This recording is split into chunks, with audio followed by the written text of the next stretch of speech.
Hello everyone, welcome back to the best place for the best takes. I'm Benjamin Cure. This is the Benjamin Cure Show on a Monday in which everyone is talking about the man of the hour, the man of the week, maybe even the man of the year. The potential MVP of the NFL this year might be a rookie. CJ Stroud is lighting the NFL on fire. I feel like I haven't given him enough credit, enough shine on this show. I talked about him about 2 weeks ago, very highly of him. I just haven't gotten around to it because there's been so many other NFL storylines that I think are important. Before we get into the CJ Stroud thing, I want to say I'm very excited about tonight's game. I went 10-3 with my picks over the weekend, winning week.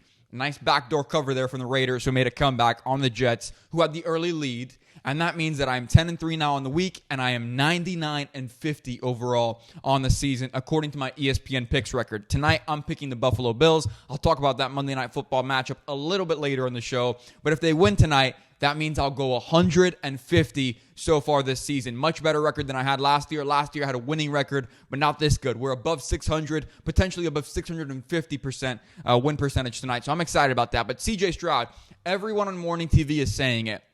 Rookie of the year, offensive player of the year, all those categories, potentially MVP. The thing that I think everybody is staying away from because it's not the sexiest or the flashiest or the most important conversation in morning TV, but it certainly may be the most interesting. And I'm sure that guys in Carolina, David Tepper, Frank Wright are very excited or very hopeful about the fact that nobody talks about it this morning. But I think the most important storyline after this week and watching now, back-to-back amazing performances from CJ Stroud. He's been great all year long, but back-to-back truly incredible performances from him, now outdueling Joe Burrow in a game that a lot of people, including myself, did not pick CJ Stroud and the Texans to win.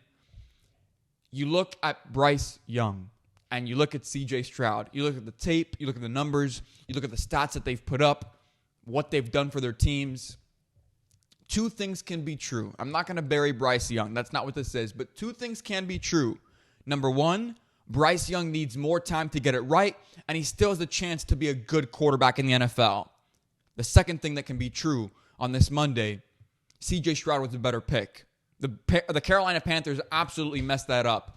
Whether call it the S2 test, talk about the hype of Bryce Young, the fact that everybody was calling him the Steph Curry of football. The fact of the matter is, people are going to look back on this as a huge miss. We were calling Bryce Young what? The Steph Curry of football. Why? Because he was a good distributor of the football. When Alabama's always had great perimeter talent, even if they didn't have amazing or top-tier talent the year that Bryce Young graduated or left there or declared for the draft. That's been everybody's thing. Well, the talent that Bryce Young played with wasn't as great as previous Alabama talent. Sure, but he was still playing at Bama for Saban, for an excellent offensive-driven program in recent years, for a team that's always had great perimeter talent and great wide receivers and a great offensive line and great running backs that can support the quarterback in the run game.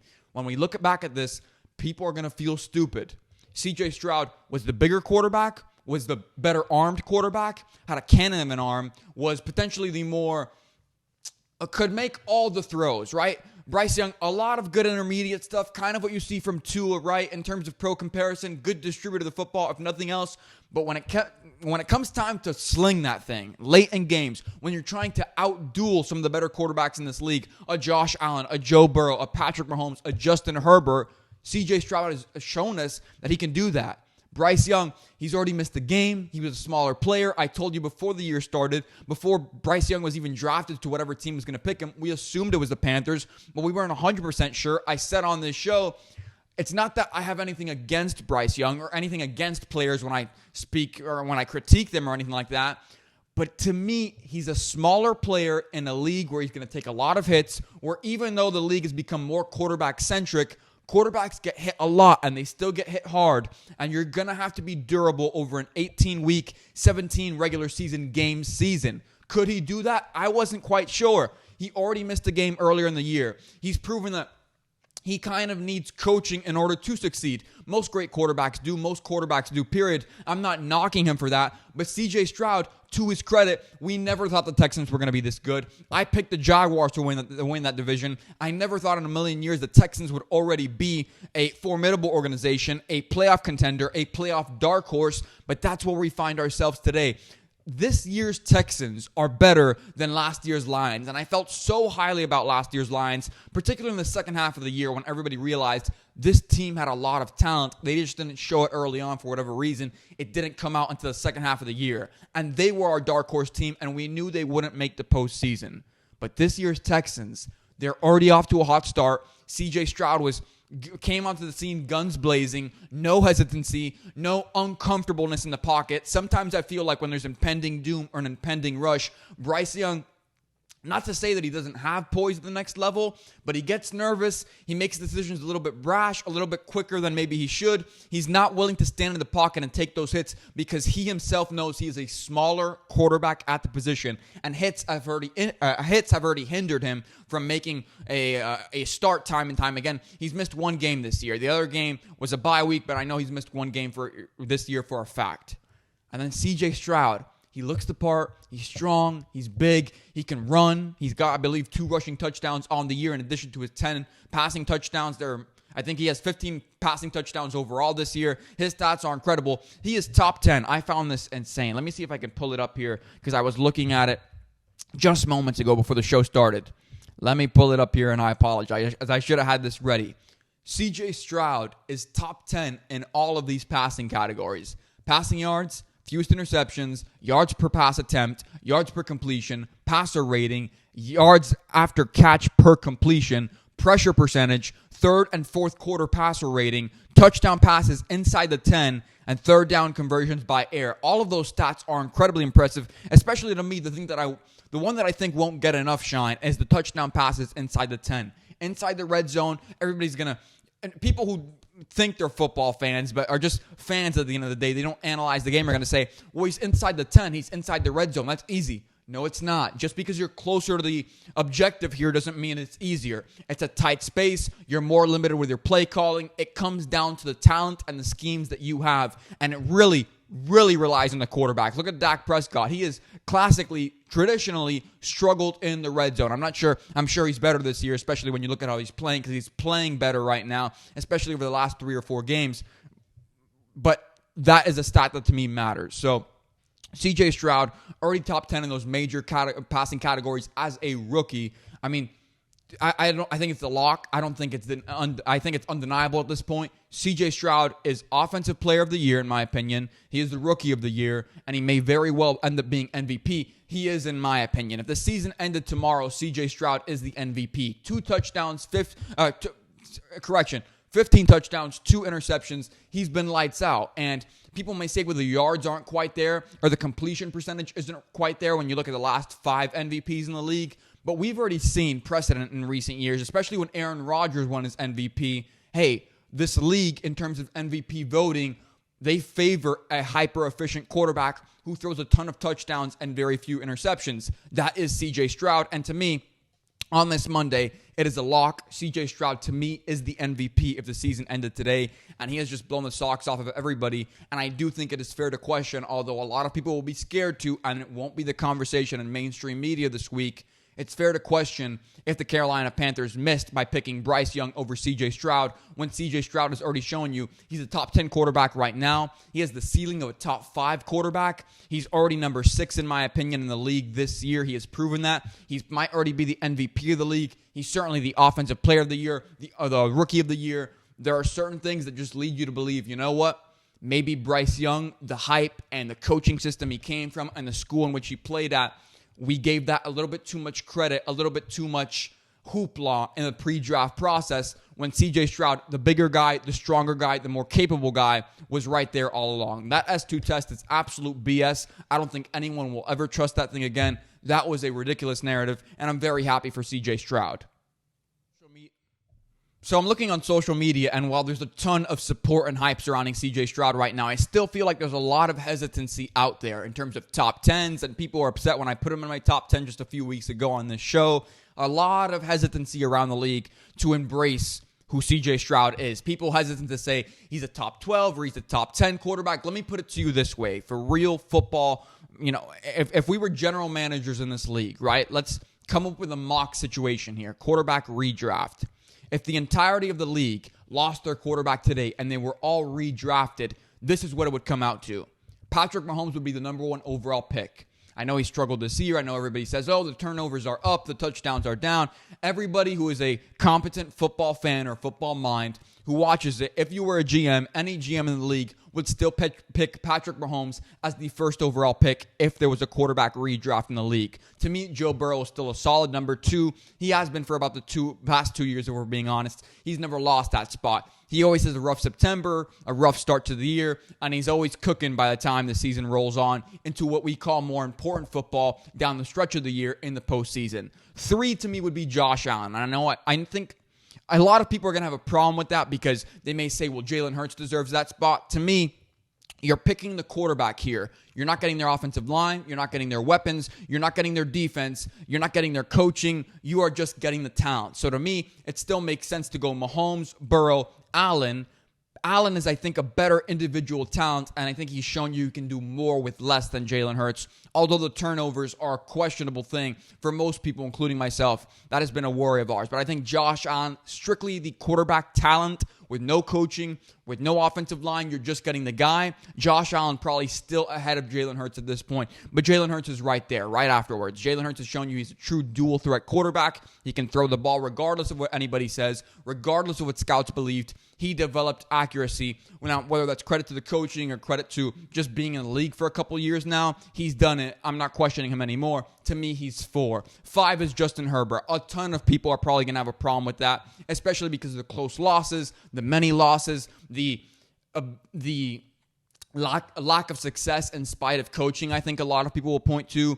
But at the end of the day, doesn't have the best head coach in the world. We think his defense has been underachieving. It's not all in the quarterback, even though a lot of people like to say it is. To me, as a talent, as a physical player, in terms of stature, what he can do, arm strength, decision-making, Justin Herbert can throw the ball to any blade of grass on the field accurately. He's 5 if the quarterbacks were redrafted today.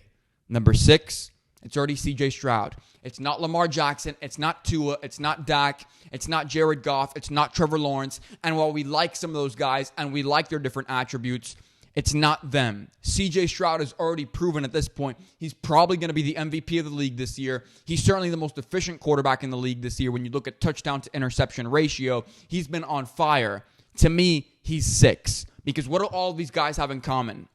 They're proven. They've won. They have the ability to make plays on their own. They have the ability to take over games. They have the ability to let the game come to them and kind of just sit back and watch and take what the defense gives them. But when it's time to enter a quarterback shootout or when it's time to take over a game, all of the guys on this list are capable of doing that, are capable of slinging the ball downfield accurately, of taking over the game, of saying, I'm going to win us and I'm going to will us to this game, to this win. CJ Stroud is already there, in my opinion. If the quarterbacks were redrafted today in the NFL, he is number 6, in my opinion. And I don't think you'll find too many people that will deny that amongst league circles or GMs if they were polled anonymously on this situation. CJ Stroud looks the part. He plays the part. He is the part. He's proven that. I don't think there's any more denying it. So while I think people will get confused and caught up in the top 10s and the top 5s of the world, the fact of the matter is, if the league got a clean slate tomorrow and all of these quarterbacks were redrafted, number 1 would be Mahomes, number 6 would be Stroud. I think he's better than Tua. I think he's better than Goff. I think he's better than Kirk Cousins when he's healthy. I think he's better than Aaron Rodgers at this point when he's healthy. I think he's better than Lamar. I think he's better than Tua. I'm sure I repeated some names there, but to me, CJ Stroud has already entered an elite class, and who knows, this is only his first year. He may very well enter a class of his own in the next 3 to 5 years. I'm real excited to see what happens. But right now, he's already the 6th best quarterback in the league. And this, to me, proves it beyond any top 10. If I gave you the choice as a GM, what would you do? Who would you pick? I think the 6th is CJ Stroud. So I have intentionally stayed away from this subject until we got all the information out because it was an investigation subject and it had to do with one of the biggest names in college football, Jim Harbaugh. Jim Harbaugh has officially been suspended as Michigan's head coach. He can coach the team throughout the week, but as of right now, pending some restraining orders and some different legal action from both sides, being the Big Ten and Michigan, it seems like he's not going to be able to be on the sidelines as the head coach for Michigan for the next 3 regular season games. Of course, yesterday was the first of that 3rd regular season game against Penn State, Michigan still rolled them. And I know that game seemed a little bit close in the first half, but by the end, Michigan made it a point, especially when they ran the ball 30 straight times at the end of that game. They were trying to prove a point. You saw the man who, his name slips my mind, as their offensive coordinator, was crying after the game. That Michigan team, everybody had kind of said it on College Game Day, on independent shows. This is either going to be the thing that rallies Michigan even more and makes them feel like it's us against the world, or it's going to cripple them because they're not going to know how to handle the pressure. And most people believed it would be the fact that they would rally together, and sure enough, that was the case. So this is an interesting subject because I think a lot of people, cheating is a big thing. And in real life, and relationships, and coaching, and teaching, and college football and sports in general, right? It's a big no-no. It goes against ethics. It's a taboo thing. It's giving you an unfair advantage in whatever the situation may be, in sports specifically, over another team. And that's not right, especially in college football, is what other people will say when there's kids or at least young men on the line and their futures on the line, their future being decided by things that are out of their control. With that being said, I've witnessed this before in my life, where everybody wants to call the cheating out as being the reason why there was success behind a particular program. This happened to New England for a long time, and this was the problem surrounding the Patriots with Spygate, with Deflategate, and all these different things.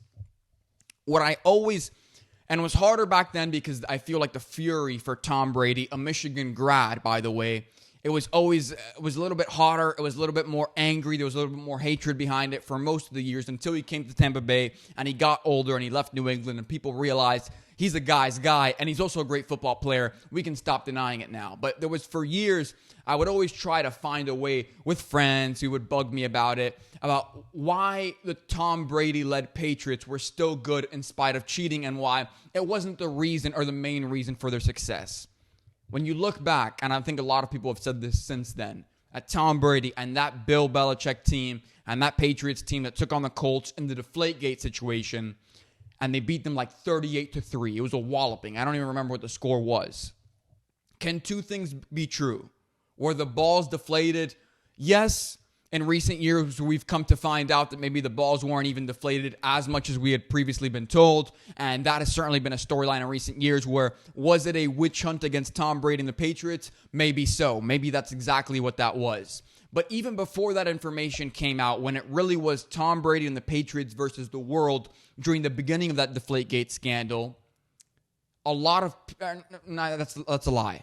Not a lot of people. But certainly there was a small minority that would say, that had the guts to say at the time, was the deflated ball, a slightly deflated football, the reason for Tom Brady and the Patriots' dominance in that game against the Colts? Was the deflated football the reason that the Colts couldn't score a touchdown? It was some crazy thing like that. I think they only put up like 3 points, or they put up a couple field goals is all it was. Was that the reason that the Patriots were so dominant that year?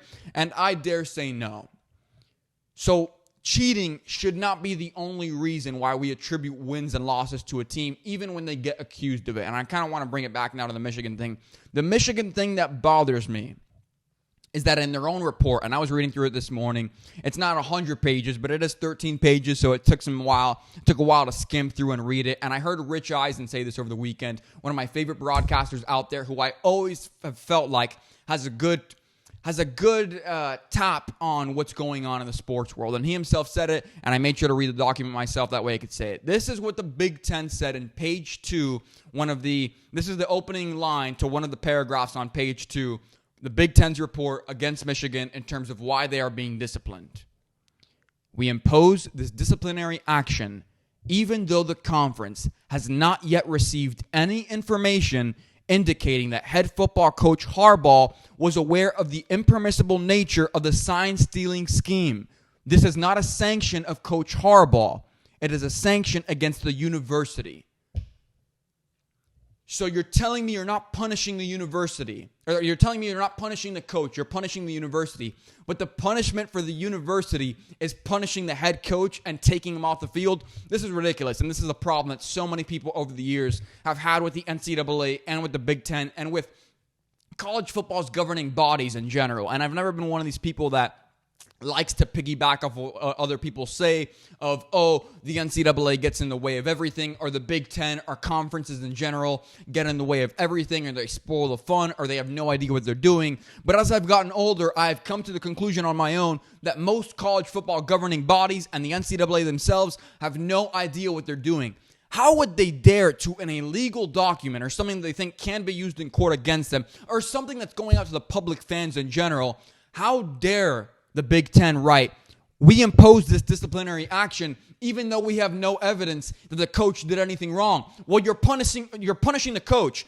And this is another thing that beyond football, and I don't want to get too much into the politics of this at all, but we've had a problem in this country recently, and I know we've got a small percentage when I look at the insights of international fans, so maybe you won't be as familiar with this as maybe if you were native to America, or you're born here, you're raised here. But America's had a problem in recent years where we went from, in terms of the court of public opinion, innocent until proven guilty, to now in 2023, you're guilty until proven innocent.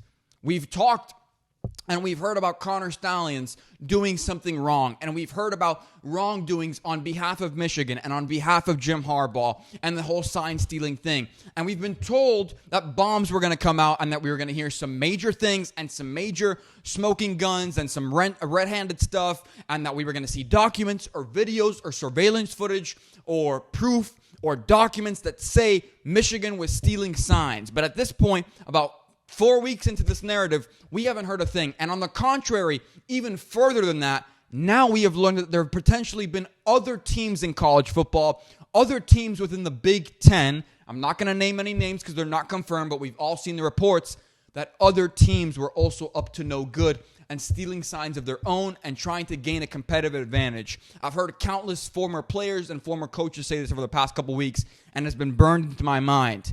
Every coach, every former coach, has admitted that they have always tried to get the upper hand when it comes to signs and gestures from the sidelines, and it's a part of the game. But there's an ethical line that a lot of people seem to not want to cross, or they don't want to be caught crossing. And unfortunately for Michigan, it feels like they've been caught, but that's it. It feels like they've been caught. But we haven't been told they've been caught with any definitive proof. There's been no evidence. And this, to me, is kind of ridiculous. And I'll take it a step further. This is where college football and young athletics and these governing powers like the NCAA and like the Big Ten, they don't like it when a person becomes bigger than the program. For years, people always said they were doing things behind closed doors against Nick Saban, against Alabama. Now, there have certainly been a lot of people who have been against Deion Sanders, who is unfortunately on a little bit of a downward trajectory since he's lost a couple games and the hype isn't quite there. But the team and the program are certainly better than they were at this point than they were last year. Jim Harbaugh, and I said this over the weekend and talking with family and whatnot and just talking through this because it's a hot button topic. Jim Harbaugh has become bigger than college football. He's bigger than the NCAA. He's bigger than the Big Ten. Dare I say, he's become just as big as Michigan. Jim Harbaugh, every offseason for the past 2 years, and I've covered it on the show, has been a highly sought-after head coach candidate and has always been in the conversation for head coaching vacancies in the NFL. Everybody knows that Jim Harbaugh is a great head coach. He was able to succeed with the 49ers. He made it to the Super Bowl. He coached some very interesting teams with some interesting personalities, and still on the field and off it, found a way to make sure that team was successful. Then he went to San Diego after things fell through in the NFL, and then he went to Stanford, and now he's at Michigan, and he rebuilds these programs. He gives them an identity. He recruits talent. He's a rallier of men. He's a rallier of the locker room, and he can always find a way to win and motivate these guys, no matter how old or how young. College football doesn't like that. Jim Harbaugh has essentially become bigger than them in recent years. He's always going to be a conversation in March and April and in June when college football isn't, because everybody in the world knows if a team puts out a big enough blank check for him, he may very well come back to the NFL. And I think he wants to. And I think Jim Harbaugh, more than ever, I thought to myself, you know what? If he didn't leave last year, it's highly unlikely that he'll leave. On the contrary, I think Jim Harbaugh, in the midst of all of this, and we don't know if the restraining order, any of the legal stuff will end up being, if it'll go through, if it'll be able to combat the nature of what's going on with the NCAA. But I think Jim Harbaugh, sitting on his couch right now he would be at the facility, But Jim Harbaugh, knowing there's kind of been a witch hunt against me from the beginning of this year with the whole paying for a cheeseburger and paying for food for recruits during COVID, and now this, there's plenty of violations that I think coaches, and I don't want to accuse anybody of anything, there's plenty of coaches who will do things that are slightly against the rules, and they will certainly push the envelope. Coaches, after they are done, will be the first ones to admit to that. But the fact that Jim Harbaugh continues to be targeted by the NCAA, by the Big Ten, by these big investigations, I think he says, you know what? Screw it. If they want to keep on putting me in a bad position and making me seem like I'm a bad coach or like I'm a cheater or like I need things that are unethical to win me games, I'm gone. I'm going to the NFL. I'm going to make $15, $12, maybe even $20 million a year. I'm going to coach a great team. I'm going to get back into the Super Bowl. I'm going to coach against my brother, who is the current head coach of the Ravens, who we will talk about in our next story. I'm going to go back to living and fulfilling that dream of being a Lombardi winning head coach. He got so close, and I've heard so many stories over the years on podcasts from athletes, from people who were under him, saying, I think Jim wants to get back to the NFL, and I think he wants to win the Lombardi. He wants to win one just like his brother did, and he wants to be able to say, I won it. Jim Harbaugh is a football savant. He wants that legacy. He wants it real bad, and I think this investigation may be what pulls him over that hump of saying, you know what, I'm gone, that's it. I've enjoyed my time at Michigan, nothing against the program, but there's too many people trying to prevent me from doing my job. And in the NFL, where there's billionaires, where there's great athletes coming in and out of buildings all the time, every single year, and where there is free agency and where there is the draft, I think Jim Harbaugh knows I could still be successful there. There's no reason for me to stay and for my life to be made a living hell when I'm really not doing anything wrong, or I'm not doing anything more wrong than the coaches around me behind the scenes. I think it's ridiculous. I think Jim Harbaugh, this punishment is way too much. The question was asked on First Take this morning, is it enough? Considering the circumstances and the fact that we don't have evidence, and that the NCAA or that the Big Ten themselves said we don't have evidence that Harbaugh was involved in the sign-stealing scandal, yeah, I think it was way too much. I think this is ridiculous, and I think it outlines a bigger problem in our society where we've gone from innocent until proven guilty in the court of public opinion to guilty until proven innocent. I did not think it would be my job to defend Jim Harbaugh with that much passion or that many different circumstances, but I think when you take a big picture look at it, it's ridiculous what they're doing to him, and I truly do think that he should be not given the benefit of the doubt, but at least wait until the investigation is closed. Because to me, if they close this investigation now without having any evidence against Jim Harbaugh, that'll just look bad on. I think everybody will be able to call out the Big Ten and say, okay, you were full of crap. You guys didn't have any evidence. You guys didn't know what you were doing. Sure, Connor Stallings was involved, and maybe he's the culprit, but you can't blame the program or blame the head coach until you have evidence. It's not even that they didn't show us evidence. It's that they said themselves, we have not gotten evidence to suggest. I'm not going to get into it again. Ridiculous. I think Jim Harbaugh deserves much better than what he's getting right now in terms of treatment from the NCAA and from the Big Ten. More so the Big Ten right now than anything. But this weekend, a real big game. Browns-Ravens. I believe it was a 1 o'clock game. And Deshaun Watson had a pick on the first play of the game. And I tweeted out, worst contract of my lifetime, absolutely ridiculous. And sure enough, they came back, and they won that game. But I think the real storyline here is Lamar Jackson and the Ravens. And there's been a couple weeks now where I haven't spoken about the Ravens while everybody else has been raving about them, no pun intended, and saying that they are one of the better teams in the league and one of the better teams in the AFC. And could they win that division, especially because Joe Burrow and the Cincinnati Bengals got off to a slow start. These are the stats that everybody is talking about when it comes to Lamar Jackson. And it's rightfully so. Fair enough. Lamar Jackson, 70.3% completion percentage this season, over 2,000 passing yards, and over 10 touchdown passes this year. Fair enough. He's been doing pretty well by those metrics. And everybody believes that he should be in the MVP conversation, or that Lamar is back, or that he got unnecessary hate. And it's fine. Those are stats. Those are facts. But the stats that I feel like no one is talking about, that I think are very interesting, are these. Lamar Jackson's turned the ball over 11 times this year. He's fumbled the ball 10 times. He's lost those fumbles, or he's lost possession 5 of those times. I mean, this is ridiculous. Lamar Jackson has more turnovers this year than touchdown passes. And everybody's talking about him like he's back, like he's been disrespected by all of us. Sure, 70% completion, over 2,000 passing yards, 10 touchdowns. Fair enough. And his team has a winning record and is probably better at this point than we thought they'd be just a few months ago. But he's also turned the ball over 11 times. More times he's turned the ball over than he's thrown touchdown passes. And he's shown you in games like that, real strange. I know he's playing a good Cleveland Browns defense. No one's denying that. But he has not been as perfect as people would like you to think. And I think there's a serious narrative building thing going on here with Lamar Jackson. He's a good quarterback. He's performed well. I put him, I think, in my top 10 quarterbacks this season going forward just a couple weeks ago. I get it. But to say that he's a top 5 quarterback or that he deserves MVP recognition right now, he's not playing like an MVP. He's not playing like a top 5 quarterback in this league. There are stats to support the fact that he is playing well, but there are also stats that seem to be hiding in plain sight that show you Lamar Jackson's got a ball security problem. He is letting go of the ball. He is turning the ball over. He is giving the ball to the other team at a rapid rate, and for some reason, a very quiet rate. Like no one is talking about the turnover problems that Lamar Jackson is having right now, and I think I'm not here to hate on Lamar Jackson. I just want to temper the expectations and this hype train that's surrounding Lamar Jackson when, look, he's been healthy and we're glad and he's an exciting player to watch, but there are some fundamental problems here that nobody's talking about, ball security being the biggest one of them. By the same token, we were told the Ravens have a great defense. They allowed a huge comeback from the Cleveland Browns, who aren't exactly the most capable offense in the world, in our opinion, even though Deshaun Watson had a relatively good game and a great second half.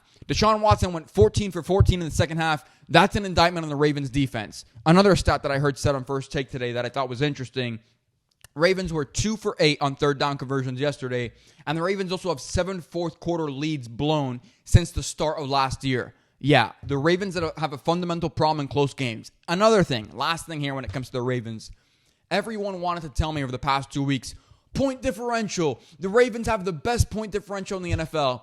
And you know what I've realized this year? I've come to this realization.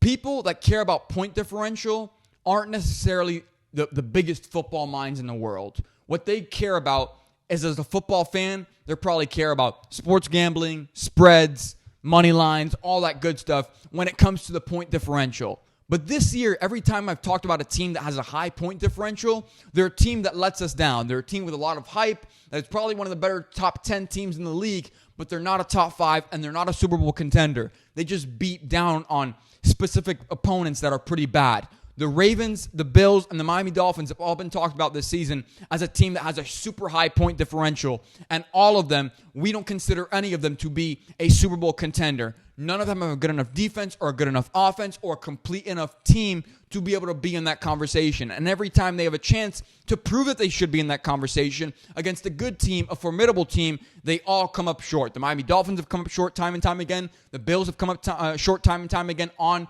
prime time in big games, and the Ravens are now doing it as well. Point differential is a ridiculous stat that makes sense if you're interested in spreads or in sports gambling, but really, when it comes to football IQ or evaluating a good football team in the postseason, has nothing to do with success, nor is it a good indicator of success in the future against true championship contending teams. That's where I stand on the Ravens. I'm not here to hate on Lamar. He's a top 10 quarterback in this league right now, but he is struggling, and I think it's fair to say that he's closer to 8 or 9 or 10 than he is to 1 or 2. He's not a top 5 quarterback right now. He's not playing like it, and not enough people are talking about his turnover struggles. With that being said, a great Monday Night Football game ahead of us. I say great, but we all know at the end of the day, it's not one of the better games in terms of what prime time has given us in the past couple weeks. It's Broncos-Bills. I'm taking the Bills.